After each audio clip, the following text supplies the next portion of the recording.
Satu kajian sosiologi menyeluruh perlu dilakukan di Sabah bagi mencari penyelesaian jangka panjang kepada ancaman persempadanan dan pencerobohan di perairannya. Pensyarah Hubungan Antarabangsa Universiti Malaysia Sabah UMS, Dr. Zaini Osman berpendapat apa yang berlaku di pantai timur Sabah ketika ini nyata sesuatu yang rumit dan memerlukan kajian lebih menyeluruh tentang latar dan tingkah laku masyarakat di kawasan itu. Menurutnya, isu yang berlaku di pantai timur Sabah ketika ini merupakan perkara yang rumit dan memerlukan satu kajian sosiologikal yang lebih menyeluruh tentang tingkah laku masyarakat di kawasan itu. Antara aspek yang perlu kita lihat ialah aspek seperti identity politics, aspek nasionalisme, aspek political literasi mereka, dan kemudian yang paling penting adalah aspek pendidikan. Ada 4 aspek utama di sini yang perlu kita berikan perhatian untuk kita menangani. Selain pada persempadanan, keselamatan, kalau itu ditangani oleh pihak-pihak tertentu.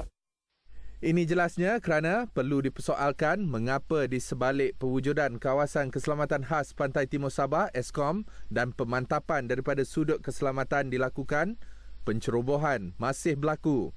Untuk menjelaskannya secara mengapa masih berlaku itu, saya rasa sudah tentu adanya hal-hal yang berkait dengan pemikiran masyarakat, sudah tentu adanya hal-hal yang berkait dengan persoalan persepsi masyarakat di kawasan-kawasan tersebut, yang sebenarnya sangat kompleks, yang sebenarnya sangat complicated. Jadi justru itulah kita, saya fikir perlunya kepada satu pemahaman yang lebih bersifat what is actually, dalam bahasa Inggeris, what is actually the genesis of the problem yang berlaku di kawasan itu. Jadi kita perlu memahami secara lebih fundamental. Dan untuk memahami secara lebih fundamental ini memerlukan kepada satu, di samping tindakan-tindakan yang bersifat bersifat spontan, reaksi spontan dan sebagainya, kita juga perlukan kepada satu kajian kajian sosial yang lebih mendalam tentang kawasan-kawasan yang disebut sebagai hotspot ini.